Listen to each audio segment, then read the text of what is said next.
প্রিয় শিক্ষার্থীবৃন্দ, React.js এর এই ভিডিও টিউটোরিয়ালে খুবই ইম্পর্টেন্ট একটি টপিক নিয়ে আলোচনা করব। টপিকটি হচ্ছে PropTypes। PropTypes কি এবং এর কাজ কি আসলে এর নাম থেকেই বোঝা যায়। এর সাহায্যে আমরা প্রপসের ডেটা টাইপ চেক করতে পারি। তো PropTypes হচ্ছে React.js এর একটি built in type checking facility, যার সাহায্যে আমরা আমাদের অ্যাপে খুব সহজেই ডিবাগিং এর কাজ করতে পারি। তো সেটা কিভাবে? সাপোজ আমরা যদি একটি প্রপসের চিন্তা করি ইউজার নেম নামে, তো ইউজার নেম ডেফিনেটলি আপনি এখানে সেট করে দিতে পারেন, তার ডেটা টাইপ হবে স্ট্রিং। তো PropTypes-এর সাহায্যে আমরা বলে দিতে পারি যে আমার এই প্রপসের ভ্যালু অলওয়েজ স্ট্রিং হবে। সেই ক্ষেত্রে কেউই এখানে কি করতে পারবে না, অন্য ডেটা টাইপের ভ্যালু পাস করতে পারবে না। সেই ক্ষেত্রে আমরা কি পাবো, এখানে একটি এরর দেখতে পাবো, যেটা ডিবাগিং এর জন্য আমাদের খুবই সাহায্য করবে। তো প্রপস টাইপের উদ্দেশ্যই হচ্ছে যে প্রপসের ডেটা টাইপ চেকিং করা। তো আমরা এক্স্যাক্টলি সেম কাজ টাইপস্ক্রিপ্টের সাহায্যে করতে পারি, বাট টাইপস্ক্রিপ্ট PropTypes-এর কোনো আসলে এখানে তুলনা করা যাবে না, কারণ টাইপস্ক্রিপ্ট PropTypes থেকে আরও বেটার ফ্যাসিলিটি আমাদেরকে দেবে। বাট PropTypes-এর সাহায্যে আমরা আমাদের at least first line of defence করতে পারি, একেবারে প্রথম যে ডিফেন্সটা করার দরকার সেই ডিফেন্সটা আমরা এর সাহায্যে করতে পারি। ওকে, আর PropTypes-এর ক্ষেত্রে ইউজেজের ক্ষেত্রে বলবো যে আসলে স্মলার প্রজেক্টের ক্ষেত্রে এটা না ব্যবহার করা উত্তম, কারণ আননেসেসারি কোড অনেক বড় হয়ে যাবে। বাট বড় প্রজেক্টের ক্ষেত্রে ডেফিনেটলি এটা ইউজ করা বেটার, এটা আমার পার্সোনাল রেকমেন্ডেশন। ওকে, তো চলুন আমরা শিখে নেই কিভাবে এই PropTypes-এর সাহায্যে ভ্যালিডেশনের কাজ করতে হয় প্রপসের।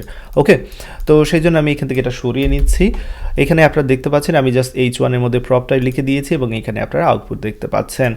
তো প্রথমেই যে কাজটা করবো, একটি ফোল্ডার তৈরি করে নিচ্ছি আমি। কম্পোনেন্টস ফোল্ডারে গিয়ে আপনারা যে কোনো জায়গায় কাজ করতে পারবেন, তাতে কোনো সমস্যা নেই। আমি এখানে দিচ্ছি PropTypes। সো এখানে একটি ফোল্ডার তৈরি করলাম PropTypes নামে, আপনারা যে কোনো নামে করতে পারবেন। এবং এইখানে আমি প্রথমে users.js নামে একটি ফাইল তৈরি করছি। এখানে RFC এর মাধ্যমে আমি ইউজার্সটাকে তৈরি করে নিলাম। এবার এপ থেকে ইউজার্সটাকে ইউজ করব। তো সেই জন্য যে কাজটা করতে হবে, এখানে ইউজার্স, এই যে আমি কম্পোনেন্টটাকে ইম্পোর্ট করে নিয়েছি। তো সব কিছু ঠিকঠাক থাকলে এখানে দেখতে পাচ্ছেন ইউজার্স দেখাচ্ছে। সো ফার সো গুড, এতে করে কোনো প্রবলেম নেই। এখান থেকে আমি এটা সরিয়ে নিচ্ছি, কোনো দরকার নেই। তো এবার ইউজার্সের মধ্যে যে কাজটা করব, আমি ইউজার কম্পোনেন্ট নামে একটি কম্পোনেন্টকে অ্যাক্সেস করব। সেই জন্য আমি user.js দিয়ে দিচ্ছি এবং এখানে বরাবরের মতো RFC দিয়ে আমি আমার কম্পোনেন্টটাকে তৈরি করে নিলাম। এবার এই ইউজার্স থেকে আমি প্রপস পাস করব ইউজারের মধ্যে। সাপোজ আমি এখানে দেখাতে যাচ্ছি কোনো একজন ইউজারের নেম দেখাতে যাচ্ছি। ওকে, তো সেক্ষেত্রে আমি এরকম চাচ্ছি H1 এর মধ্যে ইউজারের নেম থাকবে, ইউজার নেম। ওকে, তো ইউজার নেম আমি প্রপসের মাধ্যমে অ্যাকসেপ্ট করতে চাচ্ছি। সেক্ষেত্রে এখানে আমি প্রপস নেব এবং এই জায়গায় props.username হবে। তো এবার user.js থেকে আমি প্রপস পাস করব আমার ইউজার কম্পোনেন্টে। তো সেই ক্ষেত্রে আমি এই জায়গা থেকে যে কাজটা করতে পারি, এখানে ডেফিনেটলি আমি এটা সরিয়ে নিতে পারি। দ্যাটস ইট, ফ্র্যাগমেন্ট ইউজ করতে যাচ্ছি। এবার ইউজার যে কম্পোনেন্টটা রয়েছে সেই কম্পোনেন্টটাকে আমি এখান থেকে অ্যাক্সেস করতে যাচ্ছি। সেই কম্পোনেন্টে অ্যাক্সেস করে আমি ভ্যালু পাস করতে যাচ্ছি ইউজার নেম নামে একটি প্রপসের মাধ্যমে।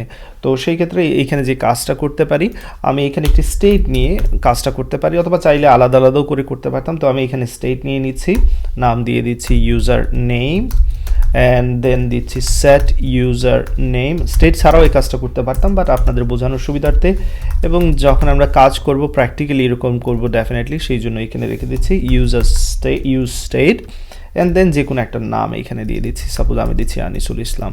Fine, so far so good. এবার ইউজ স্টেটটা যেহেতু ব্যবহার করেছি, সেটাকে এখানে ইম্পোর্ট করে নিতে হবে, ইউজ স্টেট ডেফিনেটলি এরকম। ওকে, এবার এই ইউজার নেমটাকে আমি পাস করে দিচ্ছি। সো ইউজার নেম, প্রপসের নাম দিচ্ছি ইউজার নেম, আর ভ্যালু হিসেবে যেটা দিচ্ছি সেটা হচ্ছে আমার ইউজার নেম। That's it. তো সব কিছু ঠিকঠাক থাকলে ডেফিনেটলি এখানে ইউজার নেমটা দেখানোর কথা। তো এতে করে ডেফিনেটলি কোনো সমস্যা নেই, সব কিছু ঠিকঠাক আছে। আপনাদের মনে হচ্ছে, আমার কাছেও মনে হচ্ছে কোনো প্রবলেম নেই। দেন সাপোজ এবার আমি আরেকটি প্রপস পাস করতে যাচ্ছি, সেক্ষেত্রে আমি ইউজার আইডি পাস করতে যাচ্ছি অ্যান্ড দেন এখানে আমি দিচ্ছি সেট ইউজার আইডি। এখানে একটি আইডি দিয়ে দিচ্ছি। তো সেই আইডিটা আমি এখানে দিচ্ছি স্ট্রিং হিসেবে 101। এবার এই ইউজার আইডিটা এখানে পাস করব, সেই জন্য আমি ইউজার আইডি নিচ্ছি, আর একটি প্রপসের ভ্যালু হিসেবে আমি ইউজার আইডিটাকে পাস করে দিচ্ছি। তো এখানে আমরা জাস্ট কি করছি, প্রপস পাস করছি এবং সেই প্রপসগুলো এখানে রিসিভ করছি। আমরা চাইলে সেই আইডিটাকে এখানে প্রিন্ট করতে পারবো ডেফিনেটলি। আমি এখানে H3 এর মধ্যে সেই কাজটা করে নিচ্ছি। লক্ষ্য রাখবেন props ডট ইউজার আইডি যেটা রয়েছে সেটাকে এখানে প্রিন্ট করতে যাচ্ছি। তো দেখতে পাচ্ছেন সোফার কোনো প্রবলেম নেই, এখানে আউটপুট ঠিকঠাক মতো দেখাচ্ছে। তো এবার আমি এক্সপেক্ট করছি যে আমার প্রপসের ভ্যালু আইডি যেটা আসবে সেটা আমি চাচ্ছি অলওয়েজ, এখানে আপনাদের ইচ্ছা স্ট্রিং অথবা নাম্বার এরকম চাইতে পারেন। তো আমি চাচ্ছি সেটা অলওয়েজ নাম্বার হবে। কেউ স্ট্রিং দিলে ডেফিনেটলি যাতে করে আমি একটা এখানে অ্যালার্ট পাই, একটা ওয়ার্নিং পাই। তো সেই জন্য আমাদের প্রপ টাইপস ইউজ করতে হবে। তো প্রপ টাইপস ইউজ করার সিস্টেমটা কি, সেটা সিস্টেমটা হচ্ছে প্রথমে আমরা ইম্পোর্ট করে নেব প্রপ টাইপস, সেটাকে ইম্পোর্ট করে নেব। কোথায় থেকে করব, আমরা করব প্রপ টাইপস থেকে, এই জায়গা থেকে। এবার আমরা কি করব, কম্পোনেন্টের এই কম্পোনেন্টের সাথে প্রপস টাইপসটাকে অ্যাড করতে হবে। তো ইউজার ডট দেন যেই প্রপার্টিটা ব্যবহার করব সেই প্রপার্টির নাম হচ্ছে প্রপ টাইপস। এবার এইখানের মধ্যে আমরা কি করতে পারবো, আমরা যে প্রপসগুলো ব্যবহার করব এই কম্পোনেন্টে তাদের ডেটা টাইপ বলে দেব। তো ডেটা টাইপ বলে দেওয়ার আগে আসলে এই প্রপ টাইপসের মধ্যে কি কি রয়েছে সেটা আমি আপনাদের দেখাতে যাচ্ছি, কি কি টাইপ রয়েছে। সেই জন্য আমি কনসোল লগ করে এই প্রপ টাইপসটা দেখাতে যাচ্ছি। So prop types, that's it. তো চলুন দেখে নিই এখানে কি কি দেখতে আমরা পাই। আমরা দেখতে পাচ্ছি এই প্রপ টাইপসের মধ্যে রয়েছে এনি টাইপ, এখানে রয়েছে array type, boolean type, element type, then এখানে function type, number type, object রয়েছে, স্ট্রিং রয়েছে, শেপ রয়েছে। তো এই প্রপ টাইপসে আসলে অনেক ধরনের টাইপ রয়েছে যেগুলো আমরা ব্যবহার করতে পারি। তো চলুন আমরা ব্যবহার করা শুরু করে দিই। এখান থেকে কনসোল লগ সরিয়ে নিচ্ছি। আমাদের যে কাজটা করতে হবে, এই জায়গায় কম্পোনেন্টের সাথে বলেছিলাম কি করতে হবে, প্রপ টাইপস এই প্রপার্টি ব্যবহার করতে হবে, দেন আমরা প্রপসের ডেটা টাইপ বলে দিতে পারবো। তো প্রসেসটা খুবই সহজ। প্রথম কাজ হচ্ছে আমরা ইম্পোর্ট করব প্রপ টাইপসকে, দেন কম্পোনেন্টের সাথে এই প্রপ টাইপস প্রপার্টি ব্যবহার করতে পারবো করে এবার আমরা একে একে আমাদের প্রপসগুলোর টাইপ বলে দিতে পারবো। তো প্রপসগুলোর টাইপ যখন বলবো ডেফিনেটলি কি ভ্যালু পেয়ার এখানে লক্ষ্য রাখতে হবে। অর্থাৎ প্রথমে কি হিসেবে আমার প্রপসের নাম আর ভ্যালু হিসেবে তার টাইপ এখানে আমরা বলে দেব। তো সাপোজ আমি এখানে ইউজার নেম যে প্রপসটা ব্যবহার করেছি তার টাইপটা বলে দেবো, এই যে ইউজার নেম। তো অলওয়েজ আমি কি ধরনের টাইপ চাচ্ছি সেটা এখানে বলে দিতে পারি। সো প্রপ টাইপস ডট, আমরা দেখেছি প্রপ টাইপসে অনেক ধরনের ডেটা টাইপ রয়েছে। আমি এখানে অলওয়েজ চাচ্ছি আমার ইউজার নেম হবে স্ট্রিং, তো এখানে এটা বলে দিতে পারি, দ্যাটস ইট। তো আমি যদি এখানে স্ট্রিং এর জায়গায় সাপোজ নাম্বার দেই সেক্ষেত্রে কি হবে, তো আমি বলে দিচ্ছি যে আমার ইউজার নেম অলওয়েজ নাম্বার হবে, বাট আমরা এখান থেকে কি পাঠিয়েছি, ইউজার নেমটা পাঠিয়েছি স্ট্রিং হিসেবে, তাই না?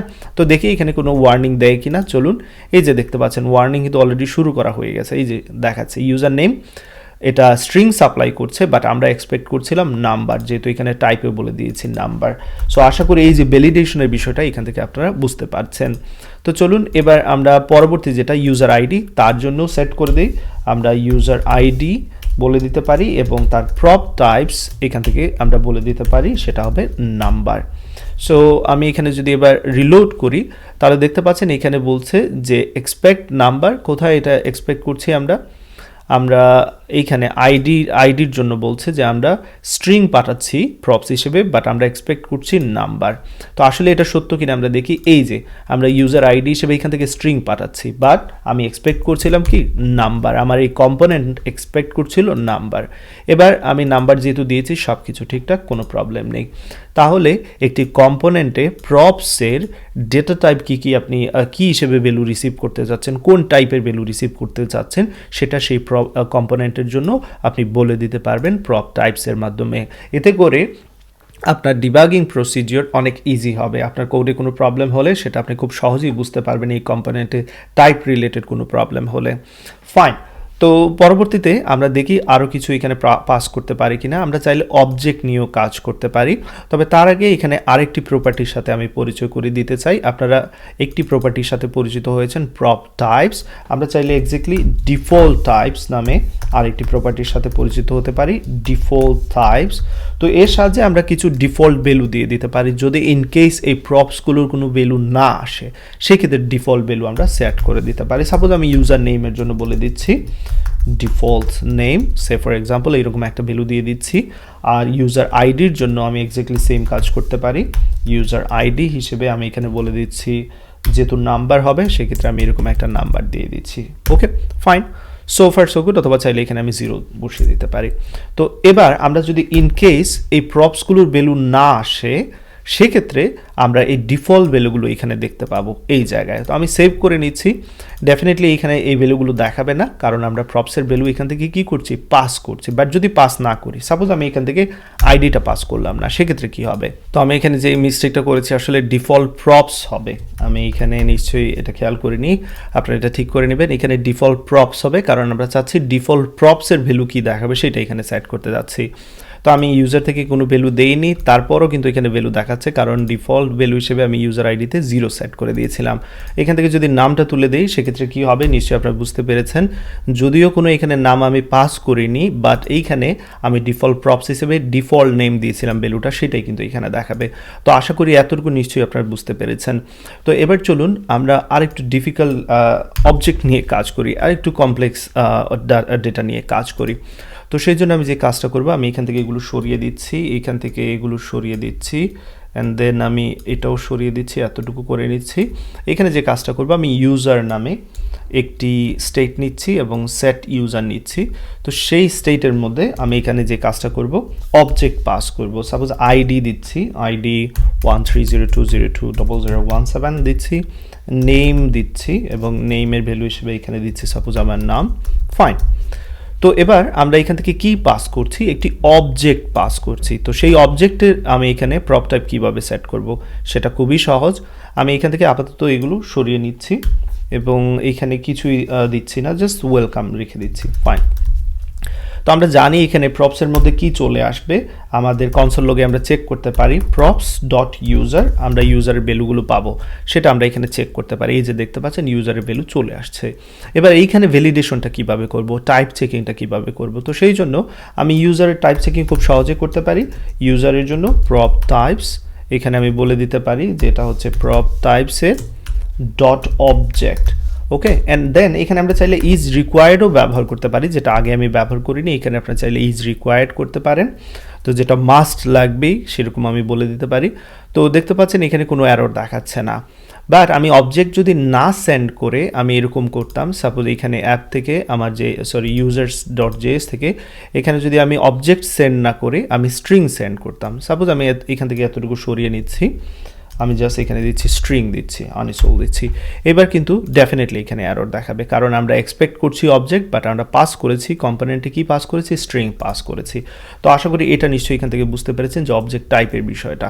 ওকে ফাইন, পরবর্তী বিষয়ে যাচ্ছি আমরা, আবারও এখানে কম্পোনেন্টে চলে আসলাম। তাহলে ইউজারের টাইপটা আমরা এখানে সেট করে দিয়েছি, বাট ইউজারের মধ্যে কি কি রয়েছে, ইউজারের মধ্যে আইডি রয়েছে অ্যান্ড দেন নেম রয়েছে। তো তাদের টাইপস আমরা কিভাবে চেক করব, তাদের টাইপসটা কিভাবে সেট করব সেটাও আমরা সেট করতে পারি খুব সহজেই। তো সেটা এবার আমি আপনাদের দেখাচ্ছি। সেই জন্য যে কাজটা করতে হবে, এইখানে আমরা আইডি যেটা রয়েছে এবং আমরা কি সেট করতে যাচ্ছি, নেমের জন্য টাইপ। তো এই দুইটা টাইপ সেট করতে যাচ্ছি। তার আগে আমি চাইলে এখানে তাদেরকে প্রিন্ট করে নিতে পারি ডেফিনেটলি। আমি সাপোজ এখানে h3 নিচ্ছি, প্রপস থেকে আমি ইউজার থেকে কাকে পাস আমি এখানে প্রিন্ট করতে যাচ্ছি, সাপোজ আইডিকে, অ্যান্ড দেন সিমিলারলি আমি এখানে নেমকেও প্রিন্ট করতে পারি। তো আমি এই জায়গায় আপাতত এগুলো সরিয়ে নিচ্ছি, দেখাতে যাচ্ছি যে এখানে ঠিকঠাক মতো প্রিন্ট হচ্ছে কিনা, পারফেক্টলি প্রিন্ট হচ্ছে। এবার এদের টাইপ কিভাবে সেট করতে হবে সেটা খুবই সহজ, আর টাইপ সেট করাটা। তো এইখানে ইজ রিকোয়ার্ডের পরিবর্তে আমরা চাইলে ইজ রিকোয়ার্ড রাখতে পারতাম। এখানে আমি শেপ নিয়ে নিচ্ছি এবং এই শেপের মধ্যে বলে দিতে পারবো যে প্রপার্টিগুলো রয়েছে এই অবজেক্টের তাদের টাইপ কি হবে। তো আমি জানি আমার এই ইউজারের মধ্যে আইডি রয়েছে, এবার আইডির জন্য টাইপ বলে দেবো, exactly similar process, props type dot আইডির ডাটা টাইপটা বলে দিচ্ছি নাম্বার সাপোজ, অ্যান্ড দেন নেমের কি ডাটা টাইপ হবে সেটাও আমি এখানে বলে দিতে পারবো। So prop types and then string, that's it. সব কিছু ঠিকঠাক থাকলে এবার যদি আমি রান করি, এখানে আপনারা কি দেখতে পাচ্ছেন, এরর দেখাচ্ছে তাই না?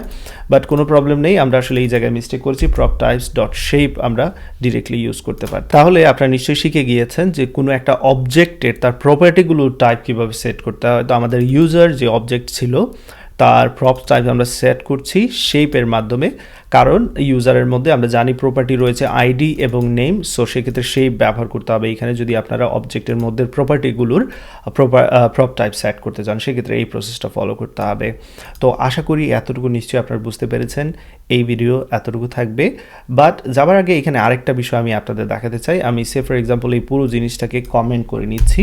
আমরা চাইলে কিন্তু এটার যে বেসিক স্ট্রাকচার যেটা আমরা তৈরি করি RFC এর মাধ্যমে, আমরা চাইলে কিন্তু RAFCP ব্যবহার করতে পারি পারি, যেখানে কিন্তু এই যে প্রপ টাইপসটা দেখতে পাচ্ছেন চলে এসেছে, অনেক কিছুই আমাদের জন্য এখানে রেডি করা হয়ে গেছে। চাইলে আমরা এবার এটার ব্যবহার করা শুরু করে দিতে পারি, কারণ এই কাজগুলো আমাদের করতে হয়েছে, ইম্পোর্ট করতে হয়েছে, then user dot prop types লিখে প্রপার্টির মধ্যে অনেকগুলো কাজ করতে হয়েছে। তো এই স্নিপেটটা চাইলে আপনারা ব্যবহার করতে পারেন। তো এই ভিডিও এতটুকু থাকবে, এবার প্র্যাকটিস করুন প্রপ টাইপস, কিছুটা সময়ের জন্য হলেও প্র্যাকটিস করুন। লার্জ প্রজেক্টে ডেফিনেটলি ইউজ করার চেষ্টা করবেন, বাট স্মলার প্রজেক্টে আননেসেসারি এখানে আমার মনে হয় না এটা কোনো দরকার আছে। বাট আমি টাইপস্ক্রিপ্টের ভিডিও সিরিজ তৈরি করেছি, আশা করি আপনারা আমার টাইপস্ক্রিপ্টের ভিডিও সিরিজটি দেখে নিয়েছেন। যদি না দেখে থাকেন কোনো সমস্যা নেই, এবার দেখে নিতে পারেন, কারণ আমি পরবর্তীতে চেষ্টা করব রিয়েক্টের সাথে টাইপস্ক্রিপ্ট কীভাবে ব্যবহার করতে সেটা আপনাদের দেখানোর জন্য, যেটা আরও এফিশিয়েন্ট। এই ভিডিও এতটুকু থাকবে, সবাই ভালো থাকুন, সুস্থ থাকুন, আল্লাহ হাফিজ।